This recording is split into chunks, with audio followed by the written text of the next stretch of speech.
On October 8, 2018, Hurricane Michael underwent a 48-hour rapid intensification period where it went from a Category 1 hurricane to a Category 4 hurricane. By landfall on October 10, 2018 at 12:30 p.m. Central Time, Hurricane Michael was an unprecedented for the region Category 5 hurricane, making landfall near Tyndall Air Force Base, Florida.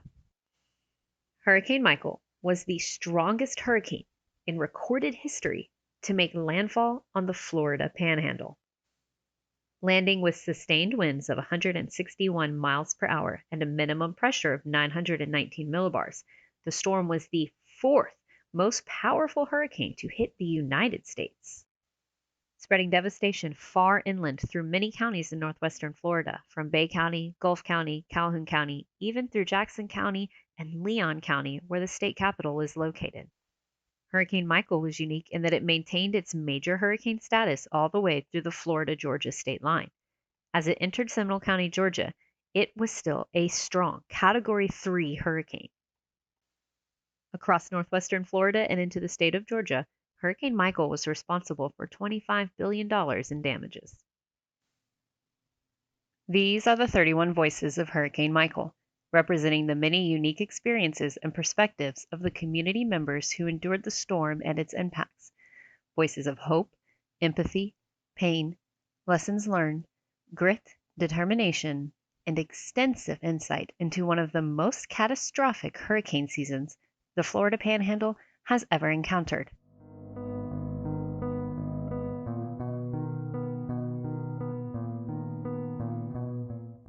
Hi, I'm Melissa Thomas.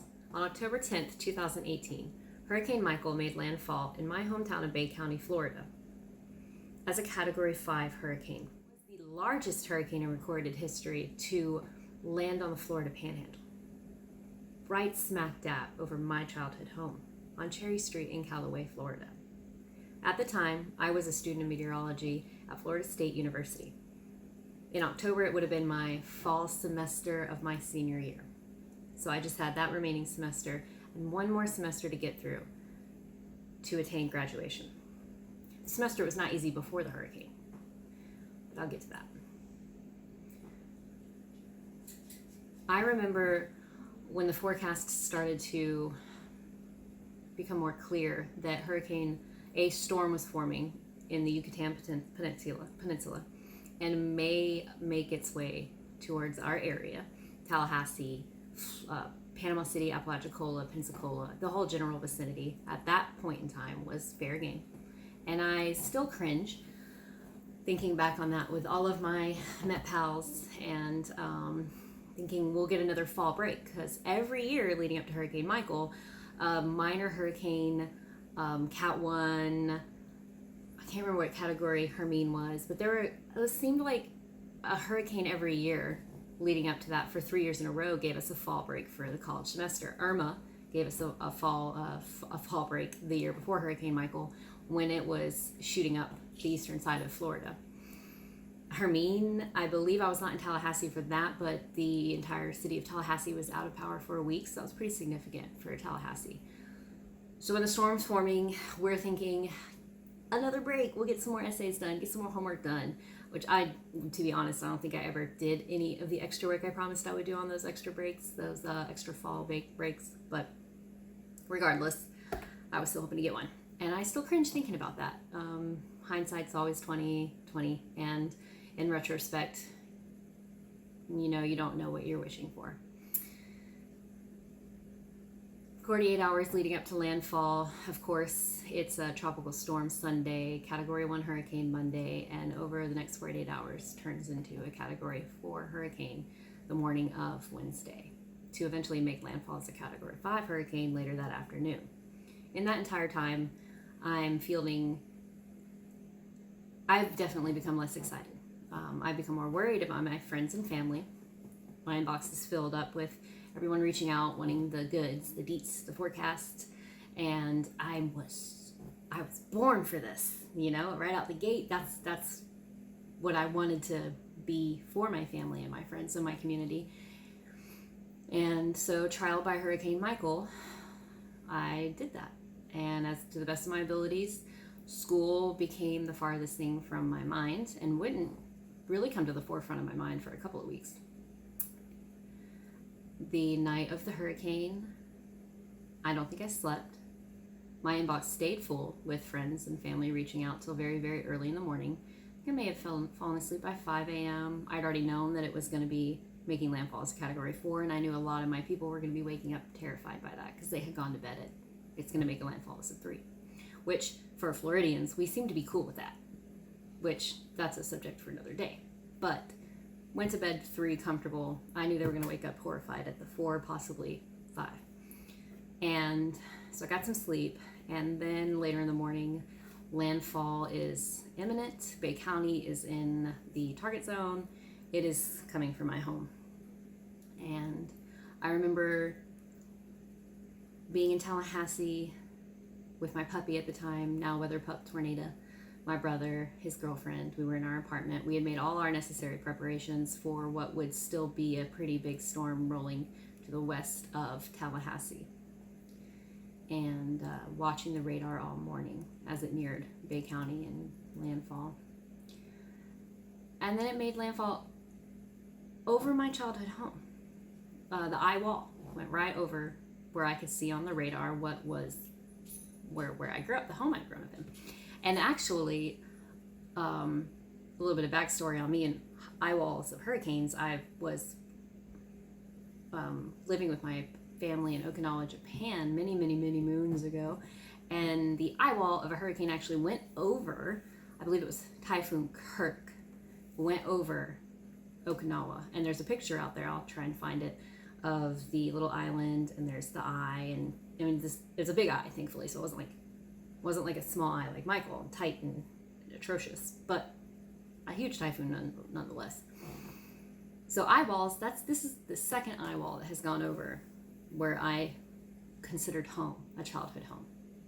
Either way, watching the second eye wall of a hurricane roll over where I had grown up. And at this particular situation, communications had already been cut. So all I have access to what my family may be going through is the radar. And I'm watching this data set. I'm watching the radar, and I'm watching the eye make landfall. And I will never forget the moment that the eye moves over Cherry Street in Callaway, Florida. And I'm thinking about what this data represents. It's not just the little green specks of various levels of rainfall and wind speed, and I mean, it's representing physical manifestations of this data that I could not wrap my head around what my family might be going through, what that data was telling me my family was going through in the moment. And I will never forget thinking, am I watching my family die live on radar? That won't ever leave my mind. And then that was it. It made landfall. And we were in Tallahassee. We had no idea what was going on this side of, the world. Because when you're in Tallahassee and Bay County's been squished by a hurricane, it feels like the other side of the world. It took us about a couple days to get into town. We eventually did, I believe, that Sunday drive into town to get to my parents, bring them supplies, batteries, water, gas. And that, the gradient of destruction from Highway 10 into the area, then traveling down south on 77, you go from like a couple snap trees and it just gets significantly worse. That gradient gets tighter of damage and more intense, and it is mind-blowing. The pictures try to do it justice, but it doesn't. And you hear it a lot in the project. It's like it was a bomb had gone off. It was like being on a movie set. Those are all true. I felt like I was on a movie set. Someone had strategically placed all of this destructive and terrifying scenery that just didn't feel like the real world, especially traveling into your home.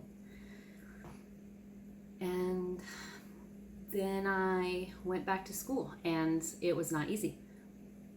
I felt like an alien in a different world, because after a while, it's human nature to move on with your schedule. You have deadlines, you have bills, you have work. So Tallahassee, dealing with the destruction that they had to repair and eventually got back on track with getting power on. They have a significant tree loss that they're dealing with.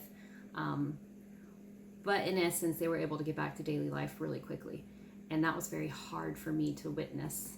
And if it wasn't for Florida State University, studying under meteorologists, studying with future meteorologists, and the sensitivity of my friends, TAs, professors, I don't think I could have done it. I wanted to drop out and go home. And my family was like, girl, it's taken you 10 years to get your bachelor's degree.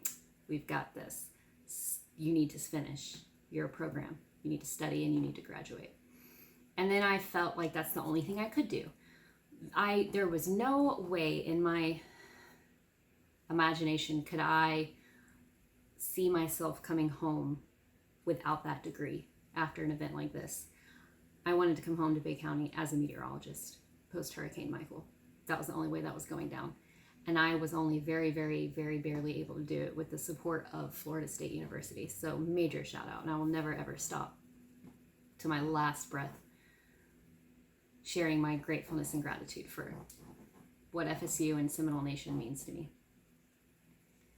And on that note, moving through studies, trying to graduate, trying to feel close to home in any way I can. I was a part of the 850 Strong groups on Facebook, Hurricane Michael updates. I mean, every single one I could get my hands in. And I remember just reading all the stories and all the status updates, and my hometown's voice doing everything it can to tell its story, and sometimes feeling forgotten. I was an NPR junkie, listening to every single interview I could get my hands on that had to do with home, had to do with Hurricane Michael, had to do with any study associated with an event of that scale. And one of the things that has struck my heart deeply was Hurricane Katrina victims reaching out over the airways and saying, hey, I've been there. This is what it was like a couple months after landfall. This was what it was like a year after landfall. And you're going to be surprised at the emotional fallout you might experience 5 years after the storm. So that just moved me. And when I got home, I graduated in May, moved home to be closer to my sweetheart, his family, my family, be a part of the rebuild. I was trying to figure out what I wanted to do with my degree right out the gate, find my way, and I put the feelers out for this project, Hurricane Michael's Voice. And I wanted to facilitate the voices I'd been listening to all year that helped me graduate. I wanted to maybe do something that could help a few voices be heard. And not only that, but examine a hurricane season this catastrophic on this scale from the perspective of the people, and as comprehensive of an analysis of everything that entails. So the nuances, the stories you don't get, the subtleties and details of recovery you don't hear about. And in the vein of maybe this project being out on the internet floating around for future hurricane victims, natural disaster victims, fire victims, earthquake victims, because I'm sure a lot of it will probably sound familiar as far as recovery goes and rebuilding your community. We can be a voice so someone out there doesn't feel so alone. They can empathize with, they can feel someone empathizes with them. They can learn from if they've seen it before an event that may come around to their community. So many reasons that I want this project to be out there, to pay back and do for others what I felt like the Hurricane Katrina victims had done for me while I was struggling. So this project means a lot to me, and I just wanted to do an intro and explain why this came to be, how it came to be. I did 31 interviews for the anniversary of Hurricane Michael in October 2019. 31 interviews that I premiered each day throughout the month. 31 voices, 31 perspectives, 31 unique experiences. And this is the finale feature that I had imagined a mashup and a storytelling of hurricane season 2018 with Hurricane Michael, using all the voices mashed up to tell this story. So bear in mind when you're listening to these interviews, it was a learning process for sure, this journey. And it wasn't till halfway through I'd been doing interviews that I realized I'm obsessive with letting people know I'm listening to them. So I'm, wow, huh, what, cool. And so when I'm transferring these phrases over to tell the story via a mashup of the voices of this style, when I'm pulling these phrases out of context, you might hear random, yeah, what, wow, cool. So that is that. You will hear that. This is a mashup of 31 interviews. Also, the images that will go along with the voices don't necessarily match the voice. So the voice talking and the names on the pictures are not an indicator of who is speaking in that moment. The names across the pictures throughout this entire finale feature are there just to ensure credit is given to everybody that provided footage for this project. It was very important to me to make sure that everybody that's a part of this project, all the voices, all of their work is their work and credited. So you will see the pictures, you will see the credit, and then you will hear the voices telling the story. But the voices are not necessarily the name on the screen of the picture, if that makes sense. Hopefully that's not too confusing. And anybody that comes across this project in the future hopefully watches this interview before they watch the rest of it. But if they get pieces of it, they'll be confused, and that's okay. They can sort it out later.